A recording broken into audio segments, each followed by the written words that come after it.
What Arty Noobs with General Disturbance. This is the Object 261, it's the Tier 10 Soviet SPG. This one's located on the northeast spawn of Arctic region, otherwise known as Mannheim Line, and it's under the command of Deathnub.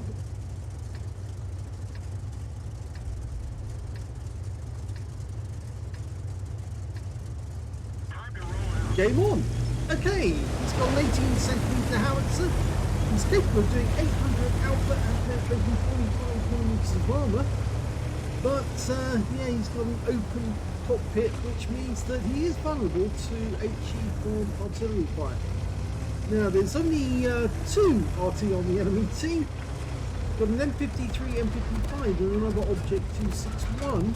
And Deathnub's decided he wants to go into the corner where the bushes are, the sniping position, and shoot from there, which is a bit dangerous because it is a well-known firing position. If they see the tracer, they'll immediately look back and see where he is. Okay, well, he's aiming directly down to the south coast. Object T, a T-30, a T-30, an American Tier 9 tank destroyer. The shot just went right in front of him. Standard reload 30.68 seconds, and I think Deathnub's got something like 25, but we'll have a look in a second to see what the exact figure is.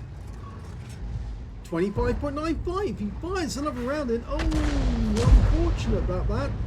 He did get some splash on the FB215B, the heavy tank, not the tank destroyer. And well, now he's just seen a Martian moving up to the bunker.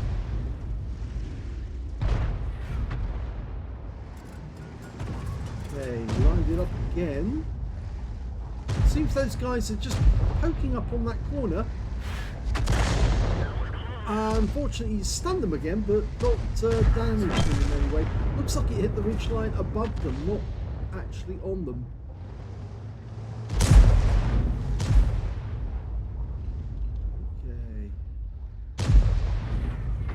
You can see the traces coming in from other Arty, and it looks like the other Arty on our team, who happens to be another M53, M55, is also firing in this general direction. It's going to be a difficult shot to hit that supercomputer, though, because it's only at the top of his turret that's showing. But what we can see is that FB215B decided to pull back and we're loaded, so he fires in ahead, and unfortunately, all he did with that one was get some more stun and damage the tracks. Sometimes when you lead a target, it can actually work against you if you put too much on it. Now, right over on the west side of the map, which is probably the reason why the FB215B has moved back, we can see there's a Kampfpanzer Bumsieg. He's moving back, and he may be moving back because we've got a Leopard 1 in that corner. Is the FB215B moving? No, he's not actually. He's decided to sit on that corner. And that shell didn't hit him either. It looks like it splashed. Okay. Got a strip here. Strip 103B. Or is it the 130? It's the 130. Okay, that's the intermediate strip. One of three intermediate designs. Ramps out. Direct hit! Wipes him out! Good penetration shot. Well, these shells do have penetration of 45mm, and I believe the strip 1030 only has 30mm on his armour, so that shell would have gone straight through and given him a pen. Okay, going back to that T30. Almost loaded, almost dialed in. That's better. Rounds out. Looks good. Direct hit. Yes, he got it right this time. Right on the money. It sometimes actually pays to aim for the tracks area rather than actually aiming for the turret. Incredibly difficult to hit the turret sometimes. Ooh, that was a derp shell from one of our teammates. It may have been the Waffenträger who did that shot.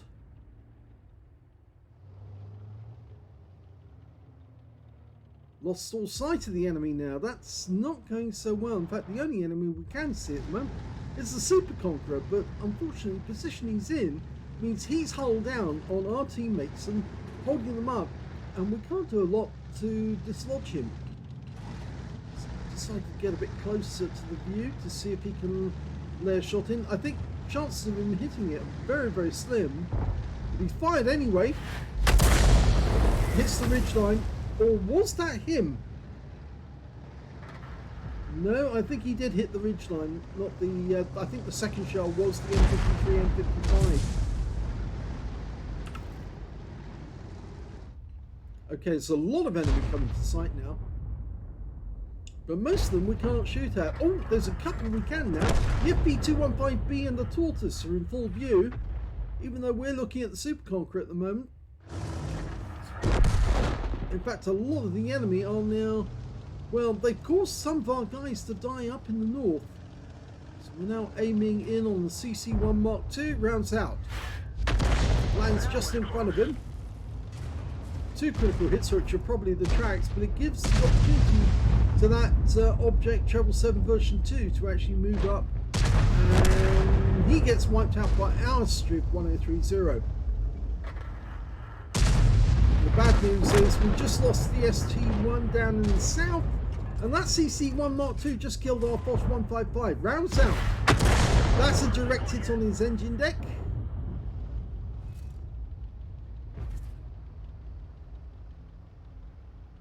At least it looked like his engine deck. It could have been the front of the vehicle actually. Only 363 hit points from that shot. See that Kampfpanzer 50 going through the trees. No, I think that missed, but just splashed him.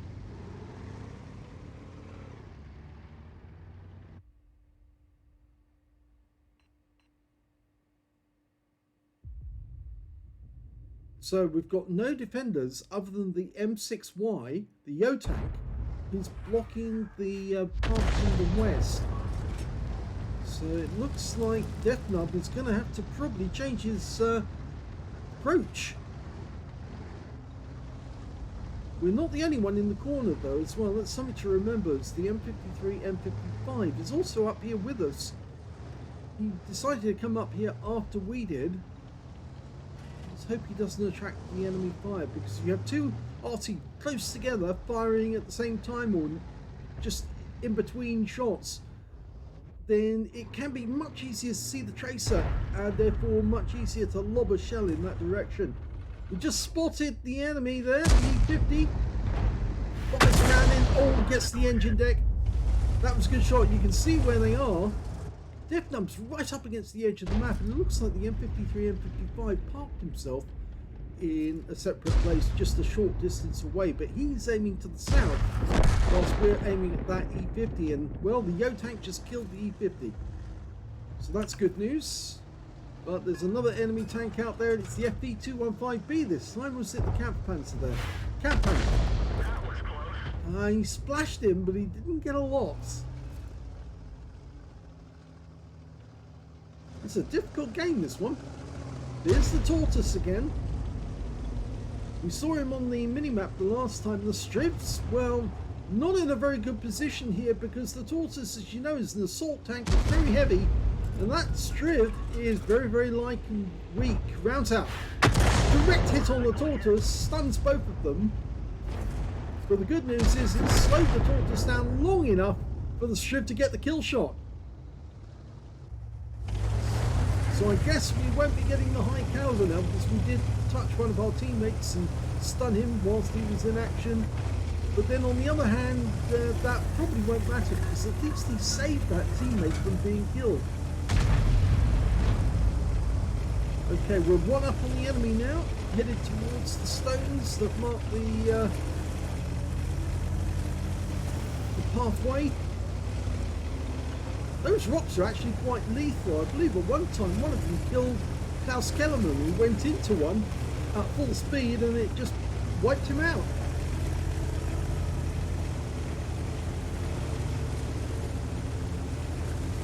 Now this is another good firing position which I definitely approve of. From the north here, you can not only shoot back at your own cap area, but you do have the option of shooting some quite wide and interesting arcs elsewhere. And rounds out on the Object 261. Wow! On the move, just missed him, but splashed him instead, and he managed to get 70 hit points off that Object 261. The guy just got wiped out by the Object 279E. And now we're on the move again. There's only 4 enemies left. They've lost all their Arty.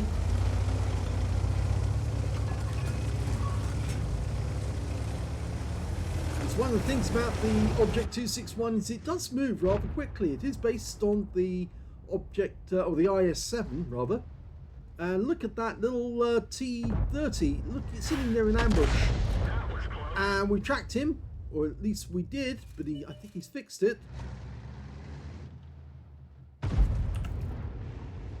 That's a good shot. Now, I don't know if we can loop a shell over the rocks up there, but certainly that T-30 is looking very inviting again. We can put a round in there. Okay, he's decided to poke up again, so we'll put a round in. Oh, this time it's a kill shot! 63 hit points and he's gone, and that means there's only one left now. It's the Jaegeru, and he's up on top of the heights. I don't think we can get a shell in there. It'd be a very difficult shoot if we did, and it would be also very lethal to us if we tried to get to the cap area and try and shotgun him, but mainly because if he killed off all of our teammates, we'd be the very next one to kill. But the Jaeger is going to die. There's no doubt about it. He's looking for a solution. Deathnub can't find it. So I guess that what's going to happen is, yes, that. And the game is over. And it's a victory.